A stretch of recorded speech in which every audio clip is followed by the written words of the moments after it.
Hi everyone, welcome to episode 5 of So Not Scary, a show where we are destroying our fear of sewing forever. And today we are going to talk about what is batting.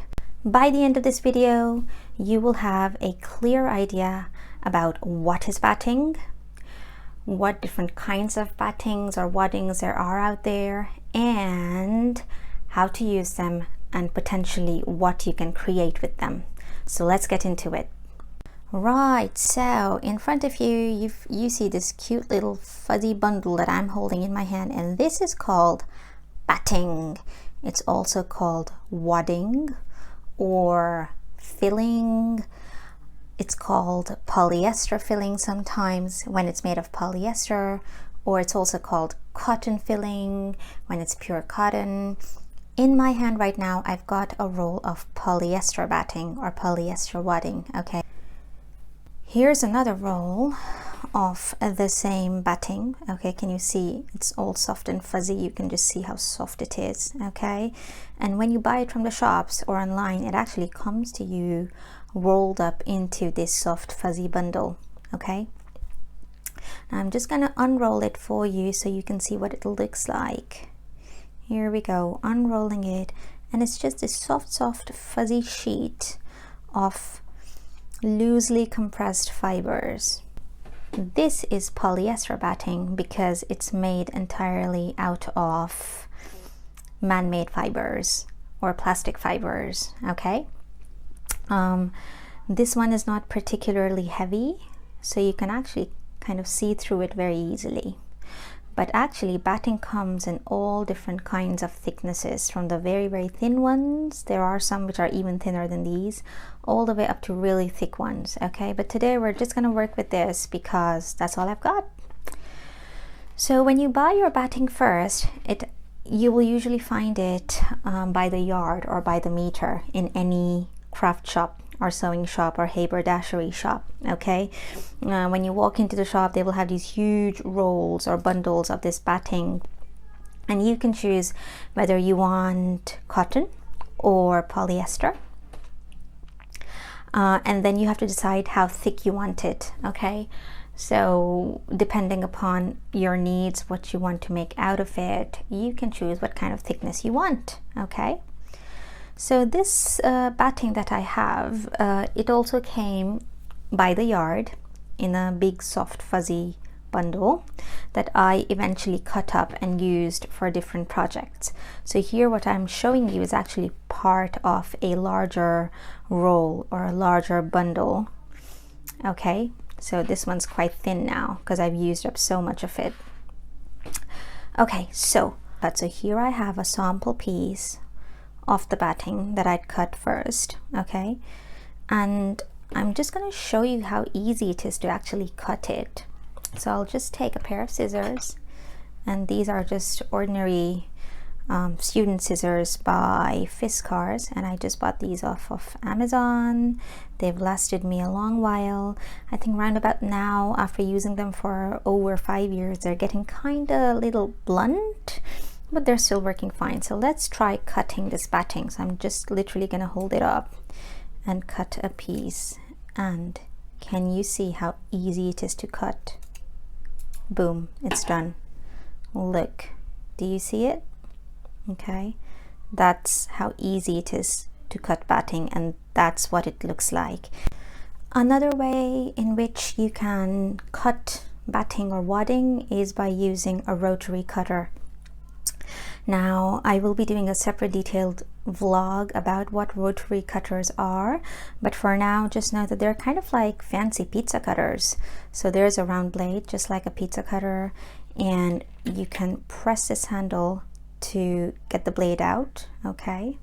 And then you press this button to lock it in place so it doesn't pop back in again, okay? I bought mine from Amazon. It's been lasting me okay. It's probably getting a little bit blunt now. You can see all the fuzz stuck around it, but it works, okay? So I'm just gonna quickly show you how we can cut it using a rotary cutter. So I've got a quilting ruler. Once again, this is probably the only quilting ruler I've got because I'm not much of a quilter, but this will serve the purpose of demonstrating how easy it is to cut batting using a rotary cutter. So here goes. So you just put your batting flat on a cutting surface. I've got a cutting mat here. I put the ruler down on top of it, and say for example I want to trim the batting following this guideline. Okay, so I'm just going to line up the edge of my ruler on top of that line, take my rotary cutter and just go whoosh, and you can see that it's just come away just like that. Okay, and there you go, cut up just fine. Now let's talk a little bit about how you can sew batting. So say for example you've got a piece of batting such as this one and you want to create something by sewing with it. Should you just put it directly underneath the foot of your sewing machine? No, because take a look at this. There's a lot of intricate machinery and little bits involved when you are sewing, and if you were to pop a piece of fuzzy batting underneath right there, it's just going to mess up your whole machine. You don't want to do that. Okay, you don't want to mess up your machine. Okay, especially if it's this small, like this mini sewing machine. So here's what you have to do. If you want to sew batting, you have to always sandwich it in between two pieces of fabric. So I've got a piece of batting here, I've got two pieces of fabric here. I'm going to take one fabric, place it right side down, just like making a sandwich. Then I'm going to take my piece of batting, put it on top of it, and then I'm going to take my second piece of fabric right side up. And now I've made a perfect batting sandwich. Okay, and now when I sew it, all of those fuzzy fibers are not going to mess up the foot of my sewing machine. Okay, and this is how you will always sew batting, never directly. Okay, I hope that makes sense. But there's something else that's interesting about batting, which a lot of people usually don't talk about, and that is that you can actually iron it. Okay, so this is a piece of the exact same batting that I just cut out for you from the roll. Okay, and now look at the difference in their thicknesses. See the difference? So one has turned super thin and the other one's still kind of fuzzy and thicker, and this is purely because I ironed this out in between two layers of cloth. I used an ordinary cotton pillow and just pressed it out with a hot steam iron. And when you might need it is to make projects. For example, this. Now this is a page of a quiet book that I'm still working on. I'm making it for a friend's little boy. But now look, if I turn it sideways, can you see the compressed batting in between the folds of the fabric? I hope you can see it. And I did it by ironing the batting out first. So now can you see how stiff it is? It's not wobbly at all. It's incredibly sturdy. It's holding its shape up, and that's what compressed batting can do for you. So if you iron batting out, you can make projects like these with it. Okay, now let's talk a little bit about the different types of batting there are. Well, first of all, there is polyester batting, like I've just shown you, and there's also something called cotton batting or cotton wadding. And as the name implies, cotton batting is made out of purely cotton fibers. Now, which one you choose to buy and use is entirely up to you. There are some crafters who swear by cotton batting and they would never venture near polyester batting at all. And there are people like myself who don't really care which one they get, because, you know, it's a learning curve. I'm not an expert on batting, Polyester batting is what I've used because it was cheaper, and once I started using it, I grew to love it because it's so versatile.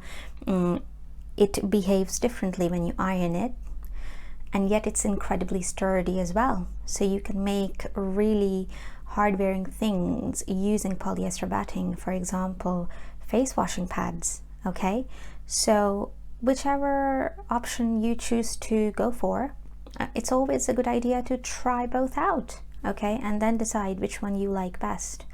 As far as cotton batting goes, I can tell you this: cotton will not shrink when you iron it, so it's not going to compress down into something like this when you iron it, okay.